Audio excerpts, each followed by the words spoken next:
All right, good evening, everyone. I'm really happy to be able to show you this right now. We went over it today in the meeting today, and we had 22 trades of $12,000 in profit trading just the ES with it. I just finished everything that I was showing to you today. I put it in the release for the Scalp tool. All right, so let me show you how it works. Now, all you need to do is go here. This is a blank chart. You're going to need to just start out with a blank chart, okay? Go to Indicators, go to TV Trade Scalp Tool Beta, click on it one time, and it's going to show up like this. Alright, by default, it shows up with the Scalp enabled. Alright, that's under Inputs. It would also be enabled in here under Style. Alright, go back to Inputs like this. Now, there are arrows and vertical lines. They're off by default. You can turn them on, turn on the arrows, and it's going to show you arrows and or vertical lines at the trade positions. Now the way the scalp works, in this case right here, when you get a move up on your oscillator with a down close in the oversold, you're going to have an arrow. When you get a move down with the oscillator on an up close in the overbought, you get a down arrow.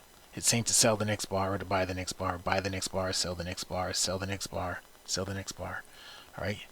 That is how the scalp portion of it works. Do not have multiples on at the same time, alright? Only have one of these chosen at a time. The fade, alright? Again, it has the arrows and the lines. You can have just arrows if you want, just lines if you want, or none if you don't want. Alright, but I'll leave them both on there. You don't have to change anything else around, and this is gonna, well, it's not doing anything on this side, but it's gonna turn on the fade. Now the way the fade works is when you have a fade as it goes into the overbought, it actually has to cross over 85. When it fades as it crosses over 85, like that, it shows weakness in price. And if you get an up close showing weakness in price, you sell the open of the next bar. Alright? If you get a weakness in price on an up close, you sell the open of the next bar. Now it goes the same way for the downside. If it shows a weakness in price as it goes into the oversold, as it crosses below 15, you buy the open of the next bar. Alright? Shows weakness in price, you buy the open of the next bar, buy the open of the next bar, sell the open of the next bar, buy the open of the next bar. That's how the fade works. Alright? Alright. Now we'll shut off the fade.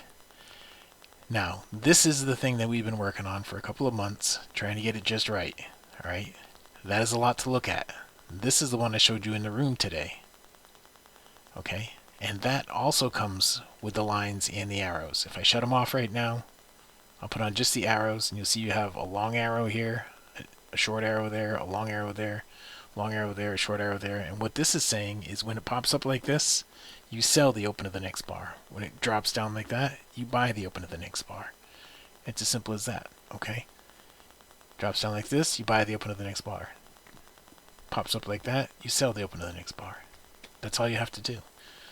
Alright, now this gives the same exact signals, except you have more information with this one. The idea behind this is that you can see a little bit better what is going on in here. Now all this turns on and off when you just click on that, right? When you just turn this on, it turns all those things on and off. Okay? This you can have two on at the same time because everything's in the same place. But with this, if you have them both on at the same time, and you have all the arrows and all that, it's only going to put on the last one. I think it's only going to put on the fade arrows is the way it's ordered.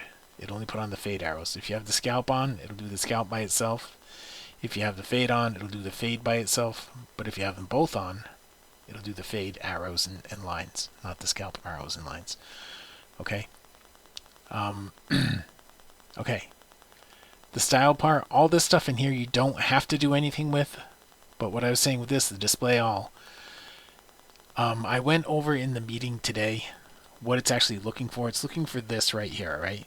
When this black piece right here, it goes below 0 but doesn't go below the 35, and the blue goes all the way, right? So the black and the blue are opposite all the other colors down here, right? But the black does not go below the minus 35. That's what tells you to buy the open of the next bar.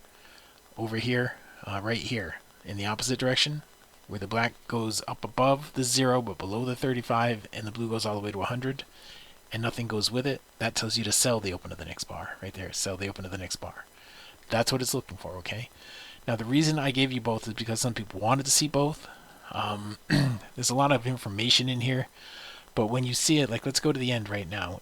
When you see it and all of it's on one side, you can be looking and expecting it to happen. If you don't have this on, then you have no idea when. If you have the clean one on here, you have no idea what's going to happen next. Like this right here just said to buy the open of this bar. That's great, but you don't know if at the close of this bar, you don't know if it's going to say to sell the next bar or anything. You don't know that yet, right? Because you can't see what price is doing, I mean, what the oscillators are doing down here. That's the reason that I have the display all. If you have the display all, you can see, okay, well, it's all mixed up down here. The next one's probably not going to be a trade. But if it's like this, if it's like this, right here, you can say, okay, if we get an up close on the next bar, there's a really good chance that it's going to be a trade. You have more information available when you do it this way, okay? That's how you use that portion of it. Now, with this portion of it right here, on this side, you can change things around a little bit. I know some of you guys wanted to have just the